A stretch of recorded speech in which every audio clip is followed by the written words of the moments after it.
Hello, welcome to AllCBTs today. My name is David, and in this video I'll be showing you how to attempt any CBT exam on a computer. Now, what is CBT? Okay, that's just simply computer-based test. So as the name implies, you would attempt this assessment on a computer system. Most CBT centers adopt laptops connected to a LAN network, okay, so that it's unhackable. Well, it can still be hacked still. So here is an example of a laptop, right? So this is a laptop for those of you who don't know a laptop. So this is a laptop, right? Now, also note that most CBT exams are multi-choice questions or assessments. What are multi-choice questions? They are questions where you have different options. So objective questions. Questions like, Ade is a boy. A, yes. B, no. C, maybe. D, likely. E, I'm not sure.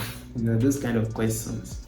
So although there could still be some filling the gap, depending on how technical the exam is or how difficult, in quotes, the examination is. So there could be filling the gap, there could be writing some words, those kind of questions. But most multi-choice questions are always often marked by the computer system.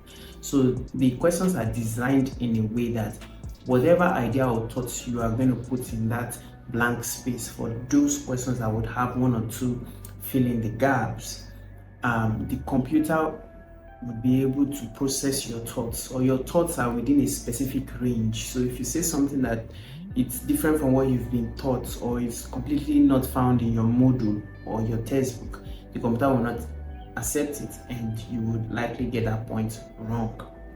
Now, I don't think anyone should be afraid of CBTs, because whatever answer you choose, if you decide to go with just B, you are still assured of about 25% of the mark if it is a multi-choice questions of 4 options. That's if it's A to D kind of MCQs, right?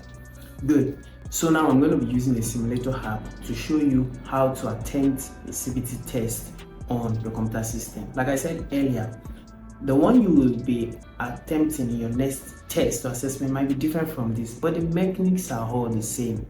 Once you get the idea of how it works, you'll be able to attempt any CBT test. So what's the first thing? First thing is you are brought into the exam location.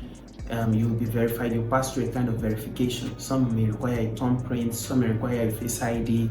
You might need to write your name and sign, all this kind of verification. You might need to present your kind of an examination slip of clearance. Now, then you'll be led to your computer desk. Let's say like this kind of desk, a computer system behind me, this kind of laptop behind me.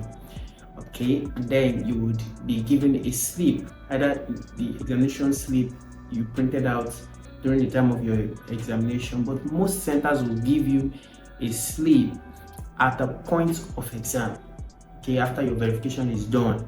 All right, so as not to have access to or be able to hack the system. They do that.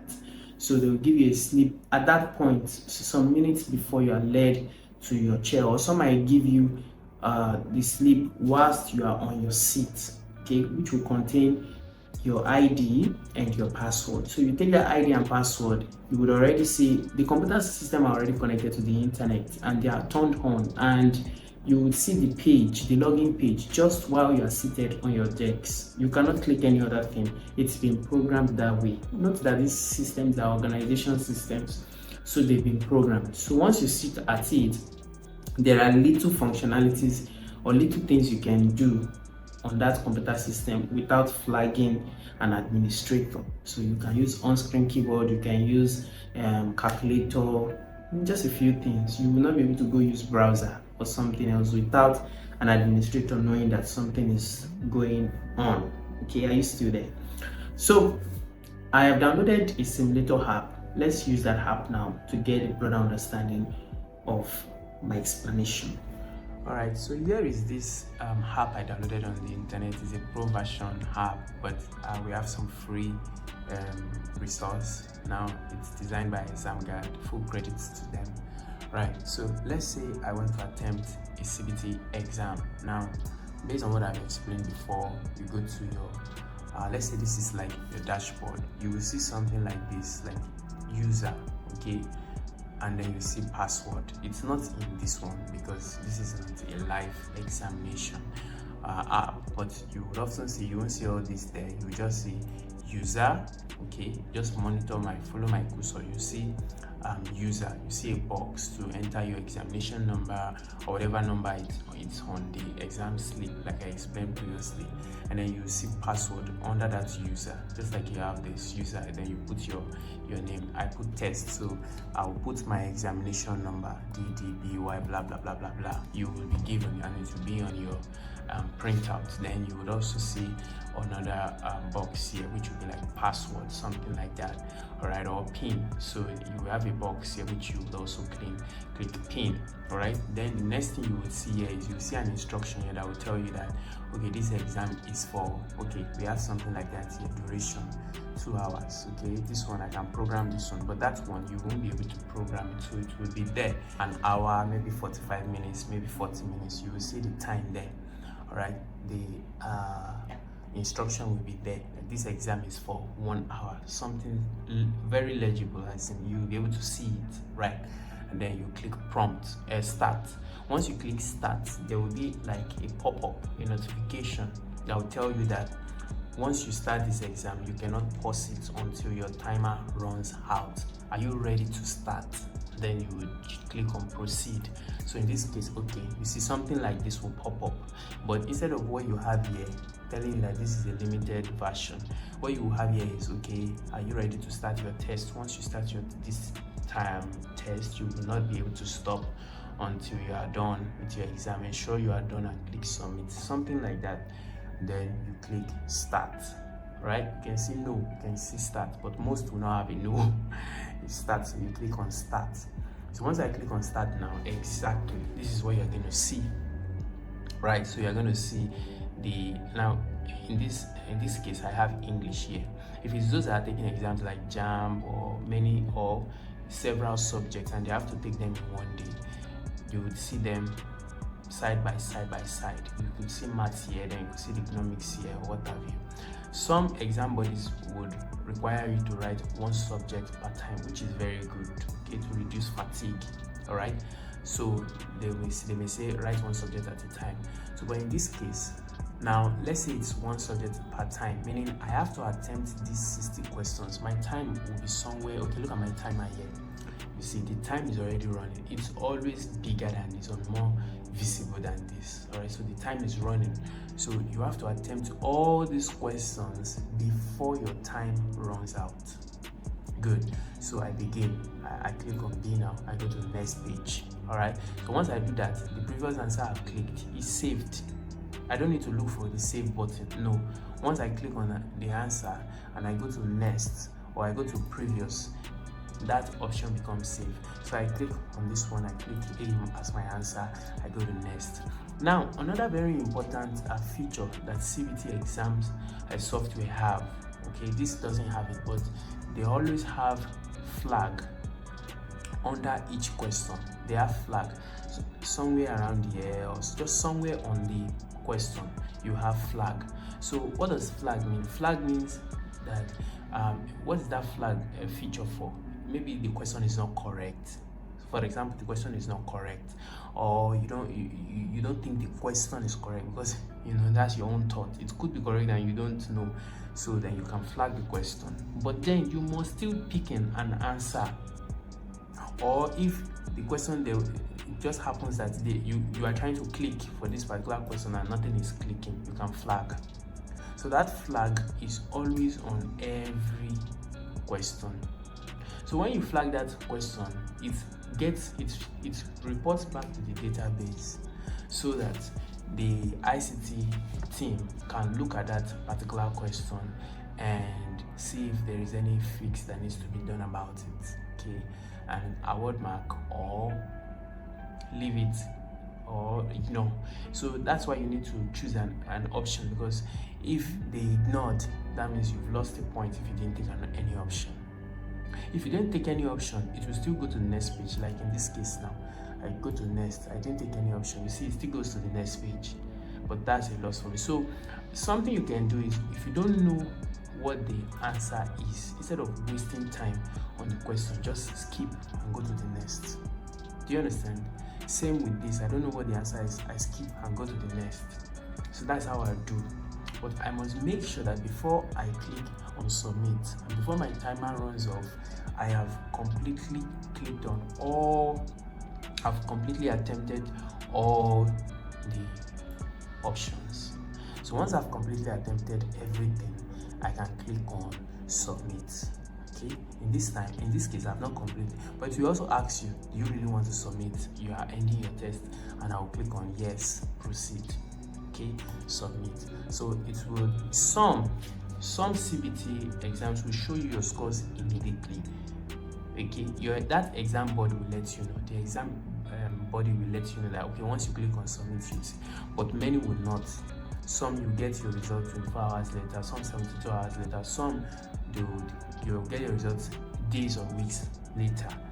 But if it is a CBT exam, the system has already known what you scored. You already marked, immediately you click submit. Even some more flexible exams will even be showing you your score as you are clicking, but you won't be able to go back to change it. There are some exam bodies as that. So, but in this case, because I'm using it for this app is for test. It's for you to prepare for an exam. It's an exam test by exam guide. So, you are shown your score immediately on screen. But many exams like JAMBs, WAEC, you will not see it immediately. You just see you have completed this test, and then the system will automatically go back to that login page. Your timer will have run out, and then your system will automatically come back to that, remember this login page, for the next applicant or for the next student to sit for that exam.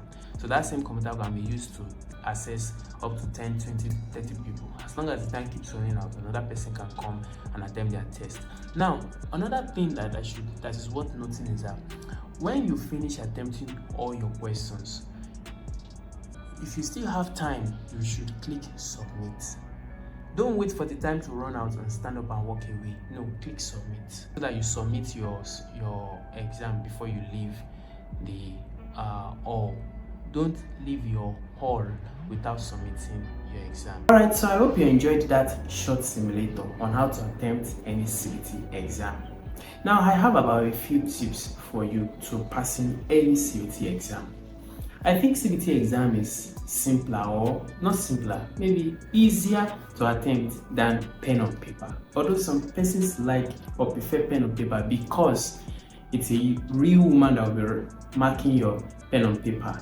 And if you don't have a complete idea, the examiner or the marker can tell that, okay, this is where this person is going. She has a little understanding, or she's able to put down some idea and still give you some marks. Unlike the CBT exam where you don't take the right answer, that is it for you.